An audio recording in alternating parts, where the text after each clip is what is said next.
మీరు మీ అభిమాన shows and serials TV కన్నా ముందు ఈటీవీ విన్ యాప్లో చూడండి. Download and subscribe to ETV win app. 99 రూపాయలు మాత్రమే.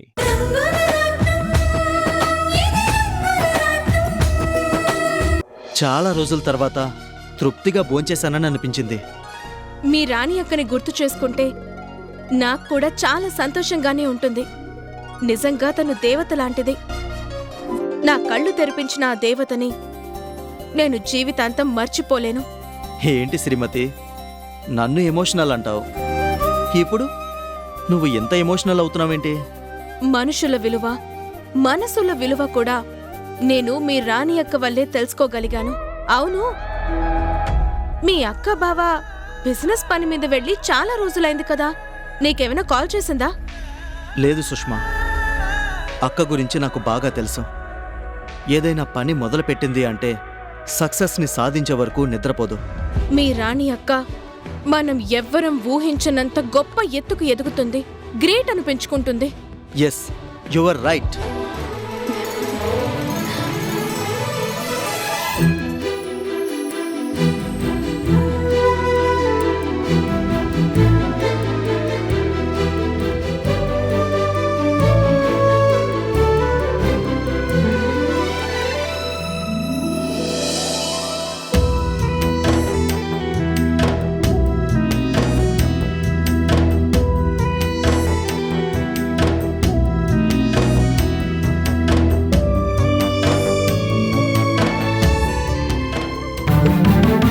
ఆగు, ఎక్కడికి?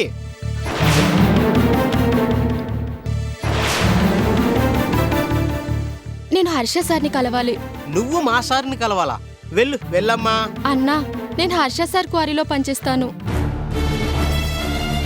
సార్తో ఒక ముఖ్యమైన విషయం చెప్పాలి. చూడమ్మా, అలాంటివన్నీ నువ్వు క్వారీ దగ్గరే మాట్లాడుకోవాలి. వెళ్ళు. ప్లీజ్ అన్నా, ప్లీజ్ అన్నా. ఏమ్మా, చెప్తే నీకు అర్థం కాదా? సెక్యూరిటీ, ఆ అమ్మాయి లోపలికి పంపించు. అలాగే మేడం. ఏమ్మా, వెళ్ళు. అలాగే అన్నా.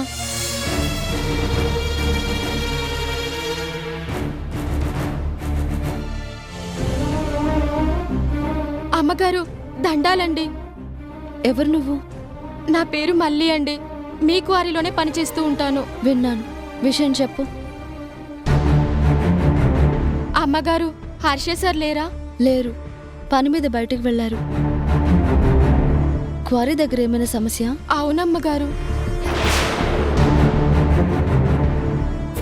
చాలా పెద్ద సమస్య అమ్మా. మేము కూలి పని చేసుకుని బ్రతికేవాళ్ళం. ఇట్లాంటివి బయట పెడితే పనిలో నుంచి తీసేస్తారేమోననే భయంతో ఇన్నాళ్ళు భరించానమ్మా. ఎవరి గురించి నువ్వు మాట్లాడేది? ఉన్నాడుగా, హర్ష నా అల్లుడంటూ అందరి మీద దౌర్జన్యం చేస్తాడే ఆ బాబురావే. బాబాయ్ గారా? ఆ, తమరికి బాబాయ్ ఏమో గాని మా పనుల పాలిటి కిరాతకుడమ్మా. కావాలనే అమాయకుడైనా ఒకడి మీద పగబట్టాడు. ఎవరతను? నాతో పాటే క్వారీలో పనిచేస్తాడమ్మా. పేదోడైనా నిజాయితీ పరుడు, కళ్ళ కపటం లేనోడు, స్వాతిముత్యం లాంటోడు, తప్పును తప్పు అని ఎత్తి చూపించే గొప్ప మనసున్నోడమ్మా. అలాంటోడి మీద బాబురావు కావాలనే దొంగతనం నేరాన్ని అంటగట్టాడు. పనిలో నుంచి తీసేశాడు. కాని హర్షబాబు గారు అతని నిజాయితీని నమ్మారు. మళ్ళీ తీసుకొచ్చి అతన్ని పనిలో పెట్టారు. దాంతో కక్ష గట్టిన ఆ దుర్మార్గుడి ఇవాళ ఏం జరిగింది? అర్హత లేని వాళ్ళని అందలం ఎక్కిస్తే ఏం జరుగుతుందో అదే జరిగిందమ్మా. అంటే కావాలని అతన్ని ఏమైనా ఇబ్బంది పెట్టారా? ఒక ట్రక్కు కంకర కుప్పని కావాలనే ఇక్కడి నుంచి ఎత్తి అక్కడ వెయ్యని హుకుం జారీ చేస్తే ఏంటమ్మా అర్థం?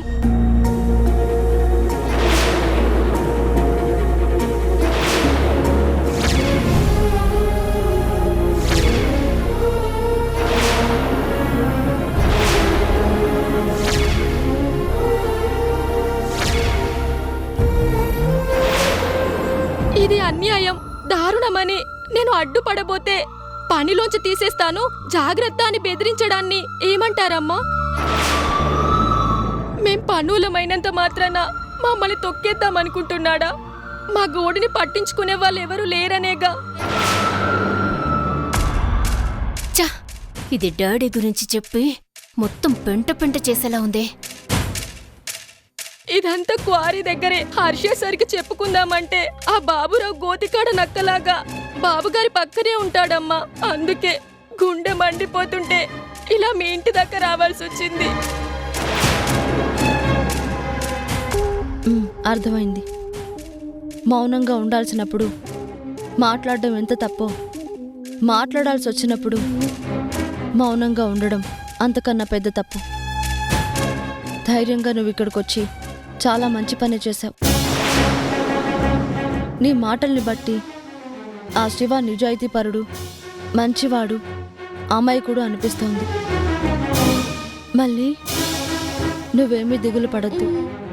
ఇక మీద శివాకి ఎలాంటి కష్టము రాకుండా ఇదంతా నేను హర్ష గారితో చెప్తాను. మై గాడ్, ఇదంతా బావకి తెలిస్తే ఇంట్లో అందరి ముందు నేను డాడీ తలదించుకోవాల్సిన పరిస్థితి వస్తుంది. ఛ! అమ్మగారు, వాళ్ళ మీద చెప్పడానికి నేను ఇక్కడికి వచ్చానని తెలిస్తే ఆ దుర్మార్గుడు మరింతగా రెచ్చిపోతాడేమో. అలా జరగదు, జరగనివ్వను.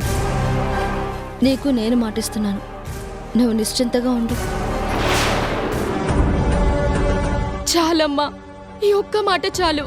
హర్ష బాబు నిజంగా దేవుడు. మీరు కూడా ఎంతో దయగల తల్లని అర్థమైంది. ఇక ఆ అమాయకుడి గురించి నాకెలాంటి దిగులు లేదు.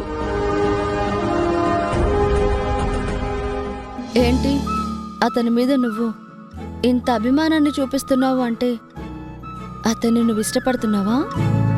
ఇది ఇష్టమో, అభిమానమో, ప్రేమో ఇంకేదో నాకు తెలియదమ్మా. ఒక రాక్షసుడి చేతుల్లో నేను నాశనం కాకుండా నా శీలాన్ని కాపాడినోడు అతను. ఒక ఆడపిల్లగా నా మనసుని మొట్టమొదటిసారిగా కదిలించినోడు. అర్థమైందిలే. అతనికి ఎప్పుడు ఎలాంటి ఆపద రాకుండా చూసే బాధ్యత నాది. చాలా సంతోషం. ఉంటానమ్మా. ఉమ్.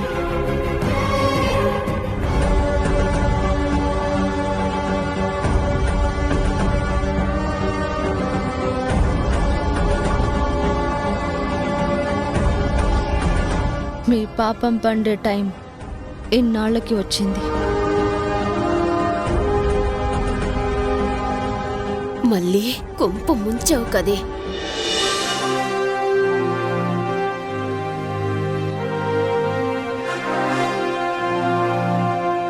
బాబురావు కావాలనే దొంగతనం నేరాన్ని అంటగట్టాడు. ఒక ట్రక్కు కంకర కుప్పని కావాలనే ఇక్కడి నుంచెత్తి అక్కడ వెయ్యని హుకుం జారీ చేస్తే ఏంటమ్మా అర్థం? లేదు, ఆ బాబురావు వల్ల ఒక అమాయకుడికి అన్యాయం జరగడానికి వీల్లేదు. ఏం జరిగినా సరే మళ్ళీకి నేనిచ్చిన మాటని నిలబెట్టుకోవాల్సిందే.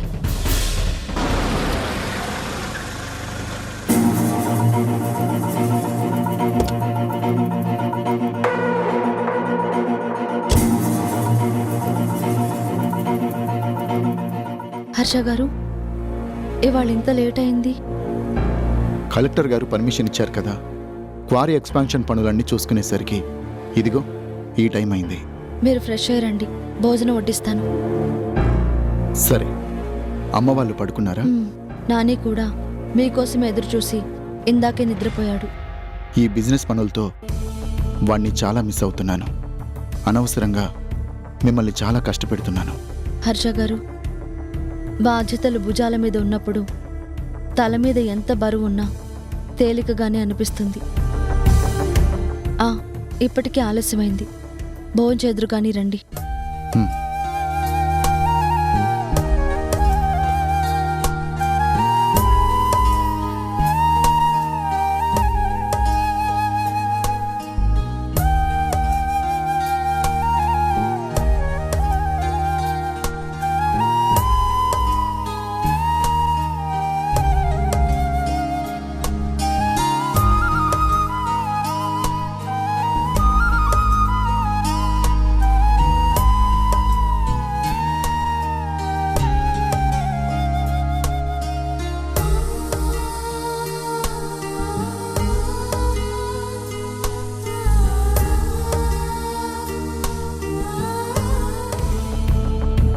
మీతో ఒక ముఖ్యమైన విషయం చెప్పాలి. హ్మ్. ఇవాళ మీ క్వారీలో పనిచేసే మళ్ళీ మన ఇంటికొచ్చింది. మళ్ళీ ఇక్కడికి వచ్చిందా? ఎందుకు? మీ మావయ్య బాబురావు గారి మీద కంప్లైంట్ చేయడానికి. కంప్లైంటా? ఏం జరిగింది? హర్ష గారు, మీకు తెలియకుండా జరగకూడనివి చాలానే జరుగుతున్నాయంట. బాబురావు గారు క్వారీలో పనిచేసే శివ అనే ఒక అతన్ని కావాలనే కష్టపెడుతున్నారట. ఏంటి? శివానా? అతను చాలా మంచివాడే. సరిగ్గా మళ్ళీ కూడా ఇదే మాట చెప్పింది. బాబురావు గారు అమాయకుడైన శివ మీద కావాలని కోపాన్ని ద్వేషాన్ని చూపిస్తున్నారట. అవకాశం దొరికితే చాలు మీరు పనోళ్ళు, మేము యజమానులమని బాగా రెచ్చిపోతున్నారట. ఆడ మగ అనే తేడా లేకుండా కూలీలని నోటికొచ్చినట్టు తిడుతున్నారట. నిజంగానా? మామయ్య అలా బిహేవ్ చేస్తున్నాడంటే నేను నమ్మలేకపోతున్నాను. అవును, తన గురించి ఎవరు చెడుగా చెప్పినా మీరు నమ్మరు, నమ్మలేరు అనేదే ఆయన ధైర్యం. ఆ ధైర్యంతోనే ఇష్టం వచ్చినట్టు చెలరేగిపోతున్నారట. ఆయన శివాని పనిలో నుంచి తీసేస్తే మళ్ళీ మీరు పనిలో పెట్టుకున్నారంట కదా. ఆ కక్షతోనే ఇవాళ పాపం ఆ శివాని స్పృహ తప్పి పడిపోయేంత దాకా నలుగురు చేయాల్సిన పనిని ఒక్కడి చేతే గొడ్డులాగా చేయించి పగ తీర్చుకున్నారట. మై గాడ్, అది దారుణం, అమానుషం. అని మీరు జాలి చూపిస్తారేమో కానీ మీ మావయ్యకి కొంచెం కూడా కనికరమే లేదట. కన్నీళ్లు పెట్టుకుని మళ్ళీ జరిగిందంతా చెప్తుంటే ఆ శివ ఎవరో నాకు తెలియకపోయినా అయ్యో అనిపించింది. మరి ఇదంతా మళ్ళీ క్వారీ దగ్గరే నాతో ఎందుకు చెప్పలేదు? ఎలా చెప్తుందండి? ఎదురు తిరిగితే పనిలో నుంచి తీసేస్తానని దౌర్జన్యం చేసేవాడు మీ సొంత మావయ్య అని తెలిసాక ఆ మనిషి మీ పక్కనే ఉండగా ఏ ధైర్యంతో చెప్తుందండి?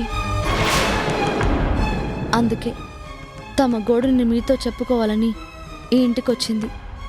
మీరు లేనందుకే కడుపులో ఉన్న బాధనంతా నాతో చెప్పుకుని ఏడ్చింది. అర్థమైంది. తప్పు చేసిన వాళ్ళు నా సొంత వాళ్లే అయినా నేను క్షమించే ప్రసక్తే లేదు. మామయ్య, మామయ్య!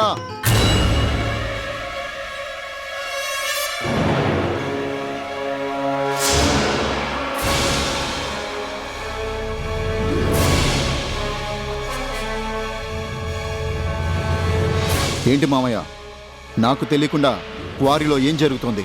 నీకు తెలియకుండానా? అబ్బే ఏం లేదే. బుకాయించాలని చూడకు. మన క్వారీలో పనిచేసే మళ్ళీ ఇక్కడికొచ్చిందంట. అక్కడ జరుగుతున్న దారుణాలన్నింటినీ బయటపెట్టిందంట.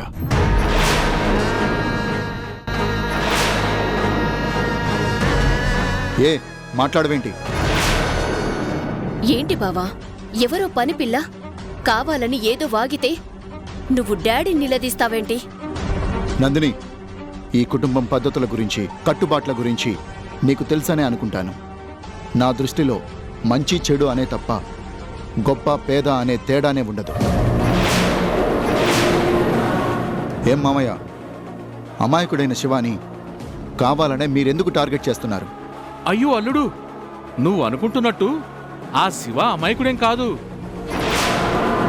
దేశముదురు, పచ్చి దొంగ, సోంబేరి టైపు. అందుకే వాని పనిలోంచి తీసేస్తే నువ్వేమో మళ్ళీ తెచ్చిపెట్టుకున్నావు. నీ సపోర్టు ఉంది కదా అని ఆ ధైర్యంతోనే వాడు నేను ఏం పని చెప్పినా వినట్లేదు. నాకే ఎదురు తిరుగుతున్నాడు అల్లుడు. ఎంతో పొగరుగా మాట్లాడుతున్నాడు. చాలు మామయ్య, చాలు.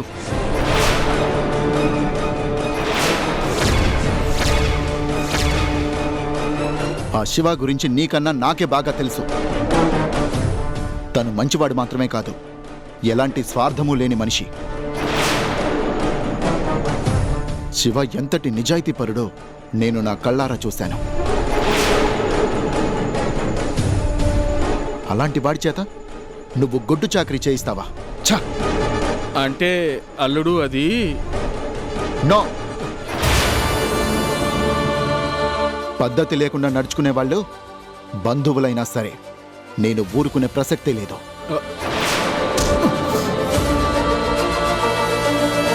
సారీ బావా, డాడీకి కొంచెం కోపం ఎక్కువ, అందుకే బై మిస్టేక్ అలా జరుగుంటుంది. మళ్ళీ రిపీట్ చేయొద్దని నేను చెప్తానుగా. ఓకే, ఇదే ఫస్ట్ అండ్ లాస్ట్. మళ్ళీ ఎలాంటి కంప్లైంట్ వచ్చినా రాదు. రాకుండా నేను జాగ్రత్త పడతానుగా. ఇక మీద నేను కూడా అన్నీ అబ్జర్వ్ చేస్తూనే ఉంటాను.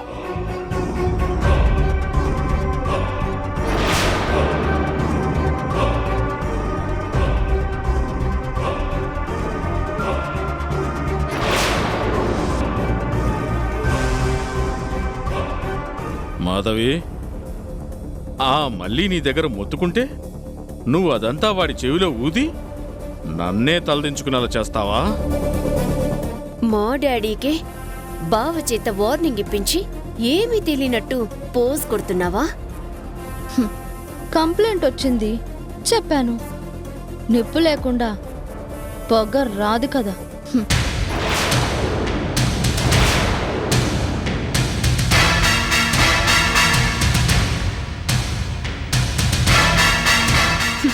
ఇంకా ఇక్కడే ఎందుకు? చేసింది చాలు, పద.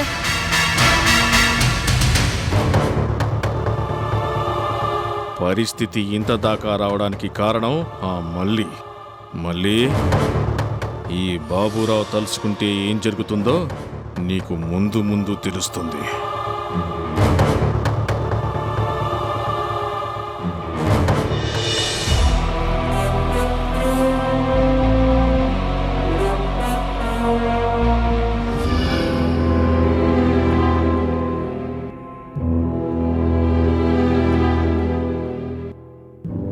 అయ్యా సీతారామయ్య గారు నమస్కారం. ఓ శాస్త్రి గారా, మీకోసమే ఎదురు చూస్తున్నాను.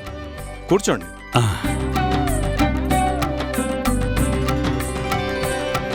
చెప్పండి, నన్ను రమ్మని కబురు పెట్టారు. విషయం ఏమిటి? శాస్త్రి గారు, ఏంటో మాకు అన్నీ ఉన్నా ఏదో వెలితి, మాటల్లో చెప్పలేని అశాంతి. మా కోడలు మాధవికి యాక్సిడెంట్ జరిగి కనిపించకుండా పోవడం, పసివాడు మా మనవడు తల్లి మీద బెంగతో అల్లాడిపోవడం, చివరికి మాధవి తిరిగొచ్చినా మనసులో ఆ గాయం బాధ ఇంకా సలుపుతూనే ఉంది పంతులు గారు. అందుకే చింతలన్నీ తొలగిపోయి మనశ్శాంతి కలిగేందుకు గ్రహదోషాలు పోవడం కోసం ఏవైనా పూజలు చేయించమంటారేమోనని పిలిపించాను. అయ్యా, మీరేం చెప్పాలనుకుంటున్నారో నాకు అర్థమైంది. కృష్ణాయ వాసుదేవాయ హరయే పరమాత్మనే ప్రణక్లేశ నాశాయ గోవిందాయ నమో నమః అన్నారు. అంటే దశావతారాలు దాల్చిన ఆ శ్రీ మహావిష్ణువుని పూజిస్తే అవన్నీ సమస్యలు వాటంతట అవే తొలగిపోతాయి. మహావిష్ణువు పూజ? అవునమ్మా. కళ్యాణప్రియుడైన ఆ విష్ణుమూర్తి రామావతారం దాల్చి దుష్ట శిక్షణ శిష్టరక్షణ చేశాడు. అందుకే మీరు రాబోయే శ్రీరామనవమి నాడు మీ ఇంట్లోనే ఆ సీతారాముల కళ్యాణ వేడుకను జరిపిస్తే మీ కష్టాలన్నీ పోయి అంతా శుభమే జరుగుతుంది. శాస్త్రి గారు, చాలా సంతోషం. మీరు చెప్పినట్టే మా కొడుకు కోడల చేత సీతారామ కళ్యాణాన్ని జరిపిస్తాం. ఆ శుభకార్యం మొత్తం మీ చేతుల మీదుగానే జరగాలి. శుభం.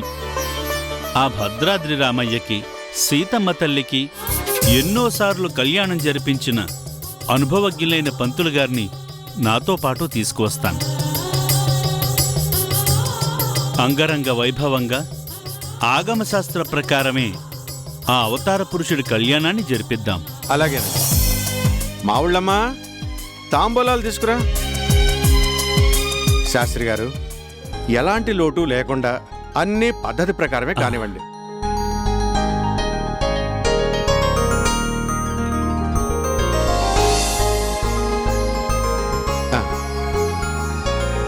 శ్రీరామచంద్ర కరుణా కటాక్ష ప్రాప్తిరస్తు. వస్తానయ్యా. మంచిదండి.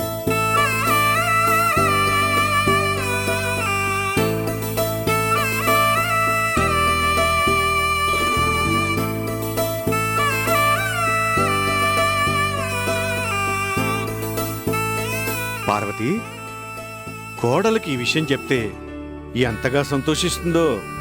ఆ, మాధవి, అమ్మా మాధవి, ఒకసారి ఇలా రామ్మా. హర్ష, ఒరే హర్ష, నువ్వు కూడా రారా.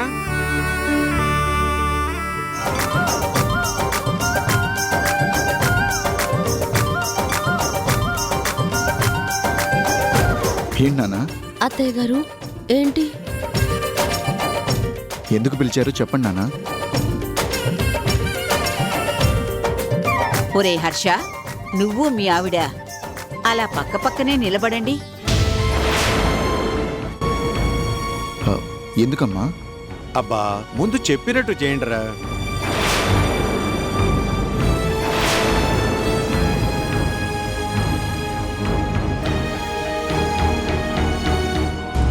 ఇంకొంచెం దగ్గరికి. ఆలుమగల మధ్య అరంగుళం కూడా దూరం ఉండకూడదు. జరగండి జరగండి.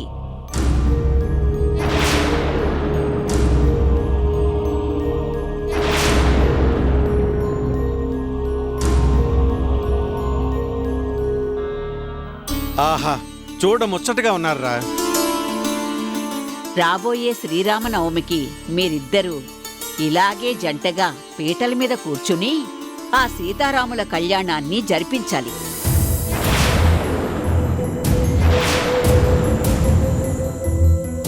ఇంకా సేపట్లో కళ్యాణం మొదలవుతుంది. ఏం చేయాలి? హర్ష గారి పక్కన నేను పీటల మీద ఎలా కూర్చోగలను? కాదంటే నేను మాధవినే కాదు అనే నిజాన్ని ఎలా బయట పెట్టగలను? శ్రీరామచంద్ర, ఎందుకయ్యా నాకిలాంటి అగ్ని పరీక్షని పెట్టావు?